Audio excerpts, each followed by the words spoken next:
Bienvenidos una vez más a El Comentario, un programa realizado por Agustín Sancho Cubero. Este programa está disponible en YouTube y en las principales plataformas de podcasts. No te olvides de suscribirte, es gratis.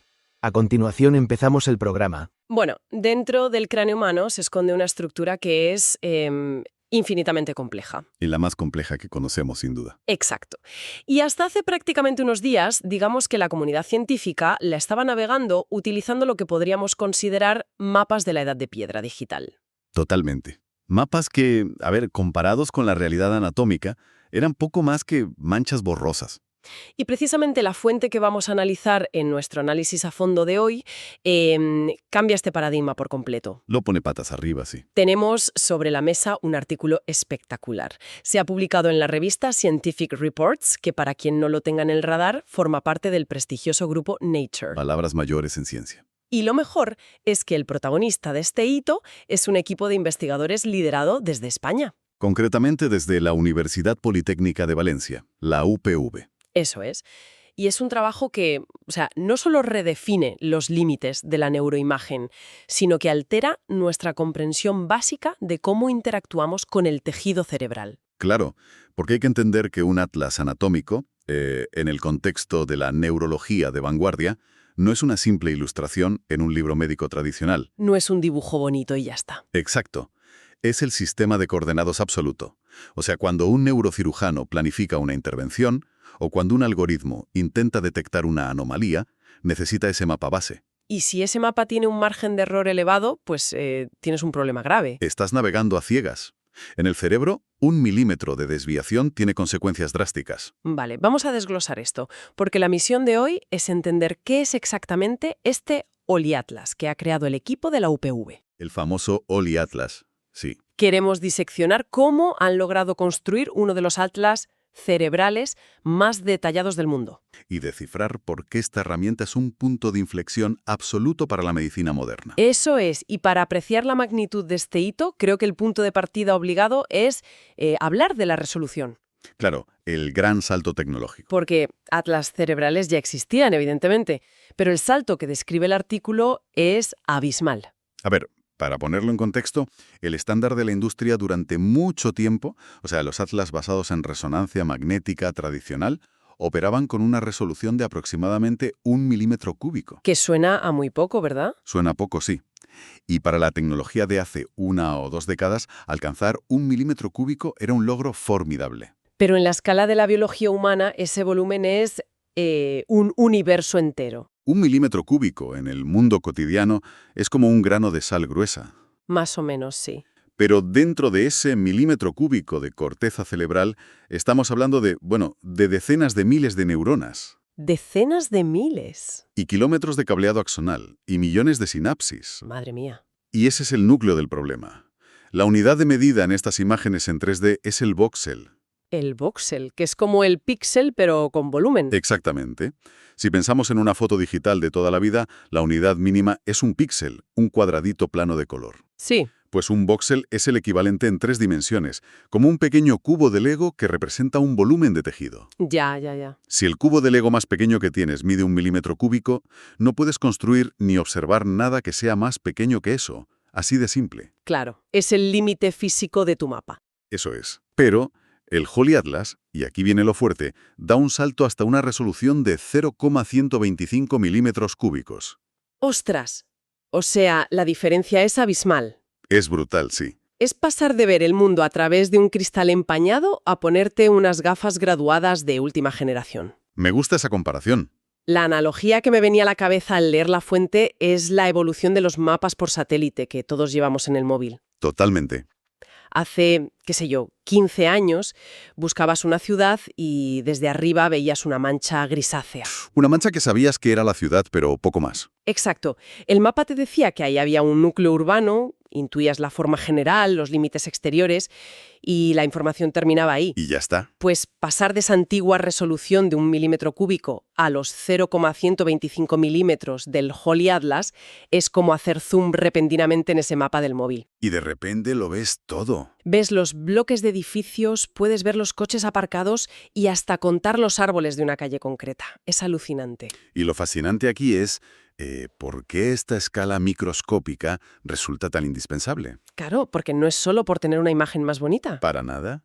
El artículo menciona que, gracias a esta resolución, el Holy Atlas permite identificar hasta 350 regiones anatómicas diferentes en su nivel de máxima parcelación. 350 regiones. Sí. Y la clave para lograr esto no ha sido solamente hacer los voxeles más pequeños, que también. Sino la naturaleza de los datos. Eso es. La fuente especifica que el Atlas se basa en imágenes de resonancia magnética multimodales. Un momento, detengámonos ahí. Multimodal. La palabreja sí. Esa es una de esas palabras que los artículos científicos lanzan con mucha naturaleza, pero que encierra una complejidad enorme. Muchísima. Significa que no están tomando un solo tipo de fotografía del cerebro, ¿verdad? En efecto. A ver, una resonancia magnética no es una cámara de fotos tradicional. Ya. Es un escáner que utiliza campos magnéticos y ondas de radio para interactuar con los protones del cuerpo. Vale. Entonces, al cambiar la configuración del escáner, lo que llamamos distintas modalidades, se pueden resaltar diferentes tipos de tejidos. Ah, claro. O sea, como ponerle diferentes filtros. Exacto. Una modalidad puede hacer que, por ejemplo, el líquido cefalorraquídeo brille intensamente, oscureciendo todo lo demás. Vale, entiendo. Y luego aplicas otra modalidad diferente que resalta la mielina, que es esa capa de grasa que recubre las conexiones neuronales. Y eso te permite ver el cableado interno. Eso es. Al superponer todas estas diferentes modalidades mediante computación, se obtienen bordes y contrastes que una sola imagen jamás podría revelar. ¡Qué pasada! O sea, es como mirar un bosque con visión térmica para ver a los animales, luego pasas a visión infrarroja para analizar la salud de las hojas y luego lo superpones todo en un solo mapa maestro. Una analogía perfecta. Y por lo que explica el doctor José Vicente Manjón, que es el coordinador del grupo MIALAB del Instituto Ítaca de la UPV, de ahí viene precisamente el nombre de Holy Atlas. De holístico. Exacto. Ofrece una representación holística. O sea que puedes ver la imagen global de los dos hemisferios. Sí, pero al mismo tiempo puedes bucear hasta subestructuras extremadamente específicas y diminutas en el centro del cerebro. Zonas que antes quedaban sepultadas bajo el ruido del escáner, claro. Totalmente. Y esa capacidad de observar estructuras diminutas sin perder de vista el sistema global es el santo grial de la neuroanatomía. Porque las patologías no empiezan a lo grande. Claro que no. Las patologías neurológicas no comienzan eliminando un lóbulo cerebral entero de la noche a la mañana. Ya.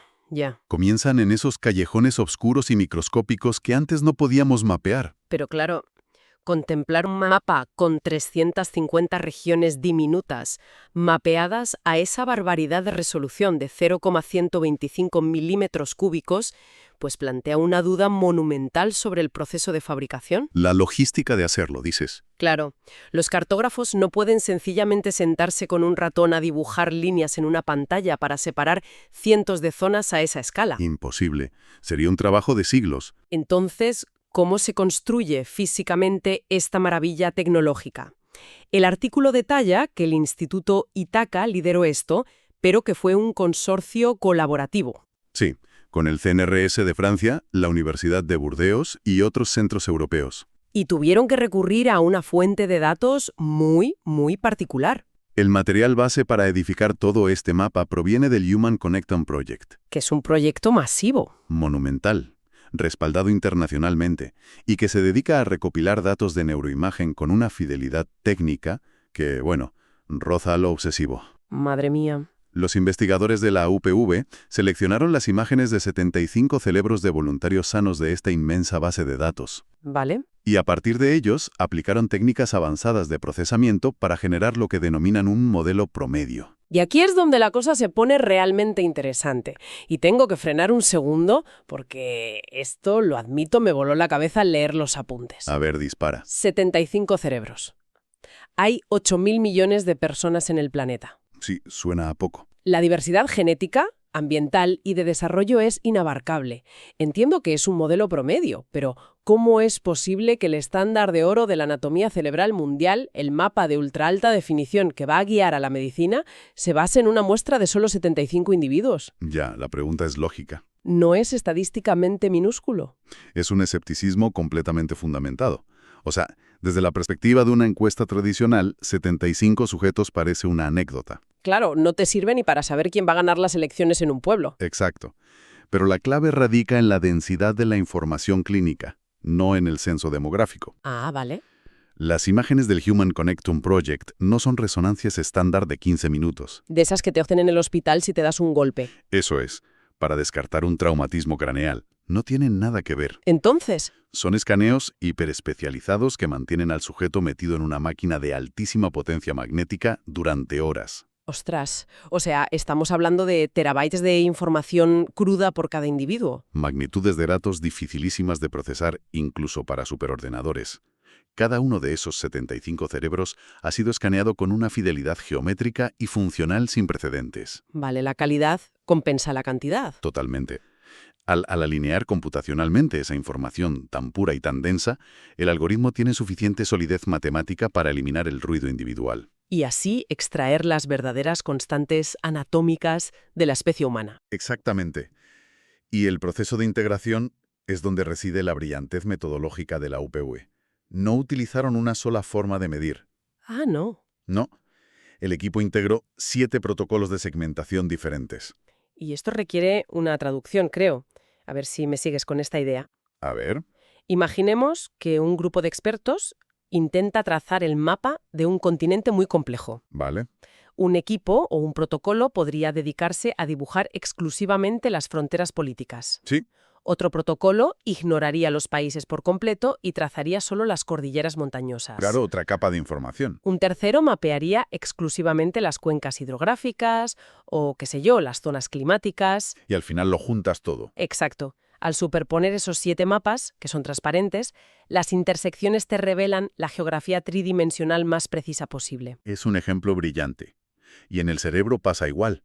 Esa superposición de protocolos revela bordes de tejidos que son totalmente invisibles bajo un solo criterio. Pero aquí entra un factor crítico que señala a Sergio Morel en La Fuente, que es uno de los investigadores principales de este trabajo. ¿El factor humano? Bueno, antes que eso, la máquina. Porque superponer datos a esa escala excede la capacidad humana. Sí, claro. Eso depende de algoritmos de inteligencia artificial que procesan millones de cálculos espaciales en milisegundos. Pero claro, la inteligencia artificial comete lo que llaman en el artículo errores contextuales. Y esto es vital entenderlo. ¿A qué nos referimos exactamente con un error contextual de una IA mapeando un cerebro?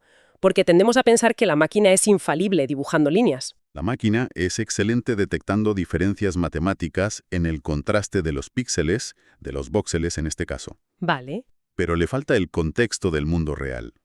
Si la IA detecta una sombra oscura que cruza un área de materia gris, su lógica matemática podría clasificarla como una frontera. ¿Y te corta una región cerebral en 2 en el mapa? Exacto. Pero un neuroanatomista humano, al observar esa misma sombra oscura, sabe por su conocimiento empírico que no es una barrera estructural. Ah, claro. Sabe que es simplemente el surco por donde pasa un vaso sanguíneo normal. Es un artefacto visual de la propia técnica de escaneo. O sea, la IA ve píxeles oscuros y el humano ve anatomía viva. Por eso el trabajo de la UPV es un triunfo de la validación. Trabajan en equipo. La IA se encarga de la fuerza bruta, trazando el 95% del mapa en un tiempo récord. Pero después intervienen las correcciones manuales de los expertos. Que revisan milímetro a milímetro. Eso es, corrigiendo esos errores contextuales para asegurar que el modelo final tenga un sentido biológico real. Es una simbiosis entre la capacidad de cálculo de la máquina y el juicio crítico del especialista. Fascinante. Entonces, llegados a este punto, ¿qué significa todo esto a nivel clínico? La aplicación real. Claro, porque la ingeniería de datos, los protocolos de segmentación, la resolución, todo eso es una hazaña técnica apasionante. Pero un mapa, por perfecto que sea, se juzga por su utilidad cuando la tormenta recia. Y en neurología, las peores tormentas tienen nombre propio. Sin duda. La fuente es explícita. El OLI Atlas tiene como misión central revolucionar el diagnóstico temprano de enfermedades neurodegenerativas y menciona específicamente el Alzheimer y el Parkinson. Y si conectamos esto con el panorama general de estas enfermedades, el mayor obstáculo al que se enfrenta la medicina hoy en día no es tratar la enfermedad cuando está muy avanzada. Sino detectarla cuando acaba de comenzar. Ese es el gran reto. Cuando un paciente llega a la consulta mostrando temblores severos por Parkinson o unas pérdidas de memoria incapacitantes por Alzheimer, la atrofia cerebral ya ha devastado regiones enteras.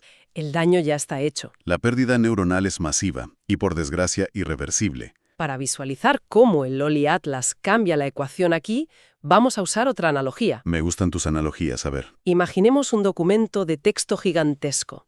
Digamos, una novela de 500 páginas. Vale. En las primeras fases de una enfermedad neurodegenerativa, el daño es sutil. Es como si una única letra A hubiera sido cambiada por una letra E en la página 300. Es imperceptible. El texto sigue teniendo sentido, nadie nota el fallo al leer la página. Y los mapas cerebrales antiguos, los de 1 milímetro cúbico, actuaban como un corrector ortográfico primitivo. De los que solo daban la alarma cuando párrafos enteros se habían vuelto ilegibles. Exacto. Y para entonces, pues la novela ya está arruinada. Pero el Lolly Atlas funciona como un corrector ortográfico de precisión submilimétrica. Los investigadores explican que este atlas es la plantilla de referencia. El texto original perfecto. Eso es. Cuando un paciente con sospechas clínicas se somete a un escáner, los sistemas informáticos pueden superponer digitalmente el cerebro de ese paciente sobre el modelo promedio del Lolly Atlas. Y compararlos. Al realizar una sustracción matemática entre ambos, cualquier desviación milimétrica salta a la vista inmediatamente. O sea, si una de esas 350 regiones diminutas, pongamos una subestructura en el hipocampo que esté relacionada con la memoria, Sí, por ejemplo. si es apenas una fracción de milímetro más pequeña de lo que dicta el atlas, el médico lo ve. Detectan el inicio del daño celular mucho antes de que se manifiesten los síntomas cognitivos externos. Madre mía, es que eso lo cambia todo. La segmentación automática que proporciona esta herramienta permite un análisis morfológico donde detectar esos cambios sutiles te regala tiempo. Y en neurología el tiempo es oro puro. Es el recurso más escaso.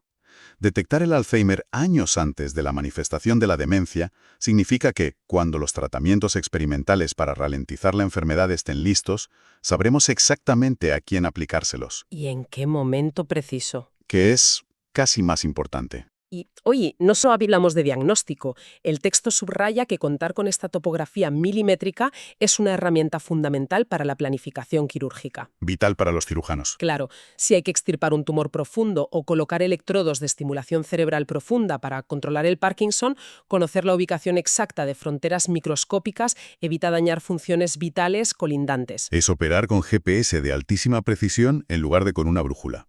Todo converge en un objetivo clínico muy claro, que es la medicina personalizada y de ultraprecisión. Recapitulando un poco el peso de información que hemos manejado hoy, la verdad es que el equipo de José Vicente Manjón y el Instituto Ítaca de la UPV han logrado materializar un salto histórico. Desde luego. Han reducido la unidad de medida de 1 milímetro a 0,125 milímetros cúbicos, combinando datos excepcionalmente densos del Human Connectome Project, esas 7 capas de segmentación distintas, algoritmos de IA y el indispensable ojo humano. Han creado el Lolly Atlas. Han creado un mapa capaz de iluminar las 350 regiones del cerebro para intentar anticiparnos a las enfermedades que nos roban la identidad. Es un logro científico monumental. Nace de la colaboración europea y, la verdad, dota a los hospitales de un radar muchísimo más potente. Sí, aunque fíjate, analizando las implicaciones profundas de esta nueva era cartográfica, surge un dilema fascinante para el futuro. A ver, cuéntame. Todo este esfuerzo monumental depende, como hemos dicho, de la creación de un modelo promedio extraído de voluntarios sanos. Sí, la plantilla de la normalidad. Exacto. Pero a medida que la tecnología de escaneo alcanza resoluciones casi celulares, nos obliga a preguntarnos si la idea misma de un cerebro sano promedio es en realidad un espejismo estadístico. ¡Ostras! ¡Qué interesante! Claro, pensemos que cada cerebro humano es esculpido por una red incomprensible de experiencias, traumas, aprendizajes y, por supuesto, herencia genética. Es único, como una huella dactilar. Eso es. Si en el futuro dependemos ciegamente de comparar cada mente contra un único mapa estándar de ultra alta definición, corremos un riesgo enorme. El riesgo de patologizar la pura neurodiversidad humana. Precisamente. Una desviación sutil en el grosor de una región cerebral diminuta podría no ser el biomarcador temprano de una enfermedad terrible. Podría ser simplemente la firma anatómica y única de la personalidad de ese individuo. Eso es, la arquitectura de quiénes somos. ¡Wow! Es una línea increíblemente fina entre diagnosticar una patología incipiente y diagnosticar simplemente la singularidad de ser humano. Es un debate filosófico y médico que acaba de empezar. Pues me parece una reflexión perfecta para cerrar este análisis, dejando clarísimo que el mapa más preciso de nuestra historia no solo nos dará respuestas clínicas, sino que nos obligará a plantearnos preguntas mucho más complejas sobre quiénes somos. Hasta aquí esta edición del programa del comentario, un programa realizado por Agustín Sancho Cubero. Este programa está disponible en YouTube y en las principales plataformas de podcasts. Hasta la próxima edición del programa. Muchas gracias. Dirección y realización Agustín Sancho Cubero.